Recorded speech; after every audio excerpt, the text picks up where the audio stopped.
મિત્રો સ્વાગત છે તમારું સ્વયં એજ્યુકેશનની અંદર અને આજે આપણે અભ્યાસ કરવાના છે વર્ગ અને વર્ગમૂળ. નામ સાંભળતાની સાથે જ વર્ગ તમે શબ્દ સાંભળ્યો છે કોઈ દિવસ મિત્રો? વર્ગ વર્ગ એટલે શું? જો એક એક વર્ગ એવો હતો કે આપણે કે ભાઈ તું કેટલામાં વર્ગમાં છે, આપણે કે તું કેટલામાં ક્લાસમાં છે, ખબર કે કયા ક્લાસમાં છે, આપણે એમ કે સ્ટાન્ડર્ડ 4માં છે કે સ્ટાન્ડર્ડ 5માં છે કે સ્ટાન્ડર્ડ 7માં છે ને હું આ વર્ગમાં છે, એમ અબક ખબર વર્ગ. પણ આ ઈ વર્ગ નથી. આ વર્ગ એ પ્રમાણેનો છે કે ઈને એ જ સંખ્યાનો તમને કોઈ સંખ્યાનો વર્ગ પૂછે, બરાબર? તો આપણે અત્યારે મહત્વનું ક્યાં સુધી તો કે સીઈટી એનએમએમએસ જેટલા જે ધોરણ 5 થી લઈ 6, 7 અને 8ના વિદ્યાર્થીઓ માટે અને પછી 11, 12 માટે પણ તમારા માટે બહુ મહત્વનો આ ટોપિક છે.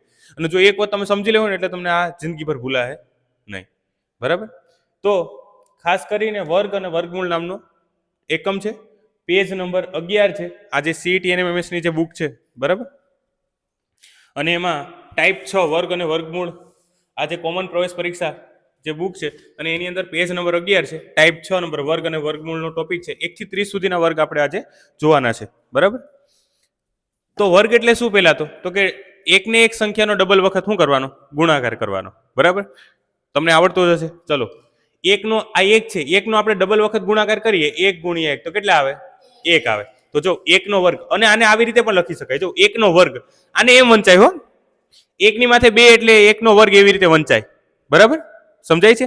તમે આમ ન લખો ને તોય ચાલે, એકનો વર્ગ. તમે આ એકનો વર્ગ જ છે, વર્ગ એટલે એની માથે શું મૂકવાનું? કેટલા મૂકવાના? 2 મૂકવાના. કોઈ પણ સંખ્યા હોય તો એની ઉપર 2 મૂકવાના, બરાબર? જેમ કે 2 નો વર્ગ, તો 2 નો વર્ગ આને વંચાય. તો જો એકનો વર્ગ કેટલો છે? 1. 2 નો વર્ગ કેટલો થાય? 4, બરાબર? 2 દુ 4 એવી રીતે. ઈને ઈ સંખ્યાનો ડબલ વખત ગુણાકાર. જો વર્ગ એટલે શું? તો કે આપેલી સંખ્યાનો એ જ સંખ્યા વડે ગુણમાંથી જે સંખ્યા મળે તે સંખ્યાને આપેલી સંખ્યાનો વર્ગ કહેવામાં આવે છે. જેમ કે જો તમને પૂછે કે 10 નો વર્ગ કેટલો, તો 10 ને 2 વખત ગુણવાનો, 10 ગુણ્યા 10 તો કેટલા આવે? 100. તો આ 10 નો વર્ગ કેટલો આવે? તો કે 100 આવે. આવી રીતે સમજાય છે? ચલો આગળ વધીએ. 2 નો વર્ગ 4, 3 નો વર્ગ 9, 3 તેરી 9, બરાબર? 3 3 9. 4 નો વર્ગ 16. સમજાય છે? ચલો આગળ વધીએ. હવે 5 નો વર્ગ કેટલો થાય? 5 નો વર્ગ 25, 5 5 25, બરાબર? 6 નો વર્ગ 36, 6 6 36, બરાબર? 7 નો વર્ગ 49, 7 7 49. સમજાય છે? 8 નો વર્ગ 88 64, 8 8 64, બરાબર? 9 નો વર્ગ 9 9 81 અને 10 નો વર્ગ 10 10 100, બરાબર? 100, 10 10 100. આ તો આપણને અહીં સુધી તો આવડી જાય, એકદમ મોઢે આવડી જાય, બરાબર? અને ન ખબર પડે તો ગુણાકાર કરી લેવાના. ન ખબર પડે તો તમારે ગુણાકાર કરી લેવાના. ઈઝી છે એકદમ. જો હવે 11 નો વર્ગ આવશે તો 11 11 નો વર્ગ કેટલા થાય? તો 11 નો વર્ગ ન આવડતો હોય તો આમ ગુણાકાર કરી લો. 11 ગુણ્યા 11, પછી 2 રકમ વાળા છે એટલે 0 આવશે. 1 નો આની હારે ગુણાકાર 1 1 1, 1 નો આની હારે ગુણાકાર 1 1 1, ફરી પાછો એનો 1 હારે ગુણાકાર 1 1 1 અને 1 1 1. તો બરાબર 1 ના 1 2 ને 1 121. તો જવાબ આવી ગયો 121, બરાબર? તો ગુણાકાર કરી લેવાનો. ન આવડતો હોય ને 11 નો વર્ગ પૂછ્યો, તમને એમ પૂછે કે 11 નો વર્ગ કેટલા થાય, ન આવડતો ગુણાકાર કરી લેવાનો. પણ 1 થી 30 સુધીના વર્ગ છે ને એ તમારે મગજમાં માઇન્ડમાં ફિટ કરીને રાખવાના. આપણે કહે ને મગજમાં નાખી દેવાનું, બરાબર? ગમે ત્યારે પૂછે ને આનો વર્ગ તો કે 256, આનો તો કે એટલા 89, 10 નો વર્ગ 100, 9 નો વર્ગ 81. એમ તમને આઈડિયા તરત આવી જવો જોઈએ. ચલો 11 નો વર્ગ 121, 12 નો વર્ગ 144, 13 નો વર્ગ 169 છે, બરાબર? 13 ગુણ્યા 13 કરો 169 આવે. 14 નો વર્ગ 196, 114 ને 196, 196. 15 નો વર્ગ 225, 16 નો વર્ગ 256, 17 નો વર્ગ 289, બરાબર? 289. 18 નો વર્ગ 324, 19 નો વર્ગ 361 અને 20 નો વર્ગ 400. જો ઈઝી છે ને? પણ જો તમે આને એક વખત મગજમાં યાદ કરી લો ને કે આનો વર્ગ પાકો કરી લેવો, 11 નો 121 છે, આનો 144, એટલે તમે પછી પણ તમને ભૂલાય નહીં, ખબર? આ તમને ગમે ત્યારે કામ લાગશે. એટલે ખૂબ જ જરૂરી છે તમારે વર્ગ અને વર્ગમૂળ, બરાબર? હવે જો આને વર્ગ કહેવાય તો વર્ગમૂળ કોને કહેવાય? હાલો 20 સુધી આપણે વર્ગ જોયા. હવે આના પછી આપણે જ્યારે 21 22 23 24 30 સુધી જોવાના છે એ તમારે હોમવર્કમાં છે. શું કરવાનું? હોમવર્કમાં 21 થી 30 તમારે હોમવર્કમાં છે, બરાબર? 21 થી 30 તમારે હોમવર્કમાં લખવાના અને શું કરવાના? તો કે કંઠસ્થ કરવાનો પ્રયત્ન કરવાનો, ભલે યાદ ન રહે પણ તો યાદ રાખવાનો પ્રયત્ન કરવાનો. કેમ કે જો તમે યાદ રાખી લેશો ને તો તમને જ કામ લાગશે. મને અત્યારે યાદ નથી, પણ જો તમને યાદ રાખી લેશો ને, કેમ કે ક્યારેક તમને આપણે ગુણાકાર કરી લઈએ, જેમ કે 21 નો વર્ગ પૂછ્યો, 21 નો વર્ગ પૂછ્યો, 21 ગુણ્યા 21 નો ગુણાકાર કરી લેવાનો. 0 2 એકા 2 2 2 4 4 એક પછી 1 એકા 1 ને 2 એકા 2, તો 21 નો વર્ગ હું તમને કહી શકું કે 441 21 નો વર્ગ થાય. એમ સમજાય? તો આપણે ગુણાકાર કરીને ફટાફટ કરી નાખવાનું, જો ન આવડતો હોય તો પણ જો પેલા તમારે યાદ કરેલો હશે ને તો તમારો સમય શું થઈ જાય, બચી જાય. બરાબર, ચલો આગળ વધીએ. હવે જો આ તો વર્ગ થયો, હવે વર્ગમૂળ એટલે શું કોને ખબર પડે? વર્ગમૂળ એટલે શું? તો જો સાંભળો, તમને એમ પૂછે, તમને આવી રીતે પ્રશ્ન પૂછશે, જો વર્ગમૂળ એટલે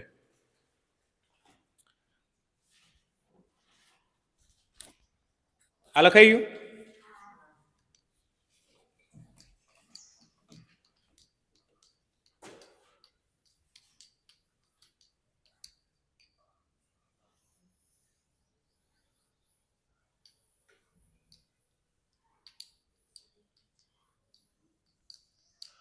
હવે જો વર્ગમૂળ એટલે શું એ સમજવાનું છે આપણે. બરાબર, તો જો તમને એમ પૂછે કે 1 નું વર્ગમૂળ શું થાય, તમને આમ પૂછે 1 નું વર્ગમૂળ શું થાય, તો 1 નું વર્ગમૂળ તો શું થાય? 1 જ થાય. કારણ કે એ કોના દ્વારા વર્ગ બનેલો છે? 1 ના દ્વારા જ વર્ગ બનેલો છે. સમજાય? હવે તમને 2 નું વર્ગમૂળ નહીં પૂછે, 2 નું વર્ગમૂળ નહીં પૂછે તમને, બરાબર, પણ તમને એમ પૂછે કે 4 નું વર્ગમૂળ શું છે? 4 નું વર્ગમૂળ શું છે? તો 4 કોના દ્વારા વર્ગ બન્યો? 2. તો 4 નું વર્ગમૂળ છે ને 2 થાય. સમજાય? અને વર્ગમૂળનું નિશાની આવી રીતે આવે, ખબર? 4 રૂટ. સમજાય? અને રૂટની નિશાની કહેવાય શું કહેવાય? સ્ક્વેર રૂટ કહેવાય. શું કહેવાય? Square root. અને નિશાની કહેવાય વર્ગમૂળની નિશાની કહેવાય. તમને એમ પૂછે હાલો 64 નું વર્ગમૂળ શું છે, તો તમે અહીં જવાબ લખશો 64 ક્યાં છે, તો કે 8 દ્વારા એ વર્ગ બનેલો છે. સમજાય? એ એનું મૂળ છે. એમ સમજાય છે? જો વર્ગ અલગ વસ્તુ છે અને વર્ગમૂળ અલગ છે. વર્ગ એટલે શું, તો કે એનો ડબલ વખત ગુણાકાર. પણ વર્ગમૂળ શું છે? વર્ગમૂળ તમને અમુકનું જ વર્ગમૂળ નીકળશે. સમજાય? જેમ કે જો 9 નું વર્ગમૂળ નીકળશે, જો પછી 5 નું વર્ગમૂળ ન નીકળે, 5 નું વર્ગમૂળ ન નીકળે તો એ પોઈન્ટમાં ક્યાંક આવશે. સમજાય? જો 5 નું વર્ગમૂળ કાઢતા હોય તો ઓલું ખબર, તમે ઓલા ની અંદર જાઓ, તમારા મોબાઈલ ની અંદર જાઓ ને, તો આવું એક નિશાની આવશે. જો 16 છે તો 16 નું 4, 16 નું જો 9 નું વર્ગમૂળ છે ને કેટલું થાય? 9 નું વર્ગમૂળ, 9 કોના દ્વારા વર્ગ બન્યો, તો કે 3 દ્વારા. પછી 16 નું વર્ગમૂળ શું થાય? 16 નું વર્ગમૂળ તો કે 4. 5 નું વર્ગમૂળ 5. જો આમ લખેલું હોય કોઈ પણ જગ્યાએ કે 25 નું વર્ગમૂળ શું છે, તો કે 5. તમને એમ પ્રશ્ન પૂછે, જો આવી રીતે પ્રશ્ન પૂછે તમને, કેવી રીતે દાખલો કેવી રીતે પૂછે, આમ 25 નું વર્ગમૂળ નીચેનામાંથી કયું છે, કયું છે? બરાબર, આવી રીતે તમને પ્રશ્ન પૂછે તો તમને એમ પૂછે A 5, B 2, C 25 કે D 10. તો આમાં જવાબ શું આવે? 5 નું વર્ગમૂળ શું આવે? 5. કારણ કે 25 છે ને એ વર્ગ કોના દ્વારા બનેલો છે, તો કે 5. 5 ગુણ્યા 5 કર્યું ને ત્યારે 25 બનેલો છે. સમજાય? સમજાય છે? તો આને વર્ગમૂળ કહેવાય. સમજાઈ ગયું? હાલો 36 6 49 7 64 8 81 9 100 10. તો જેટલાનો વર્ગ નીકળે ને એ બધાયનું વર્ગમૂળ નીકળે. સમજાય છે? હાલો 121 છે, 121 નું વર્ગમૂળ શું છે? 11. 144 નું વર્ગમૂળ શું છે? 12. 169 નું વર્ગમૂળ છે 13.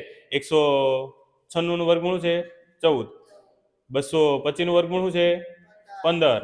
256 નું વર્ગમૂળ છે 16. 289 નું વર્ગ પછી કેટલા છે? 16. 17 નો 289 નું વર્ગમૂળ છે 17. 324 ને 324 નું વર્ગમૂળ છે 18.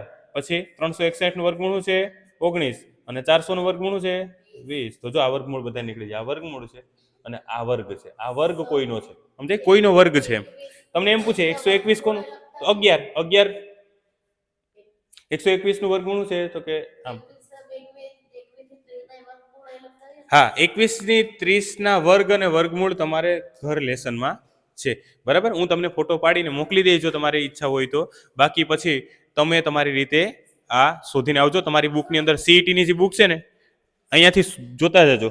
જો આ ટેબલ છે સીઈટી ની બુકની અંદર આ જે ટેબલ છે, બરાબર, આપેલ પેજ નંબર 11 છે.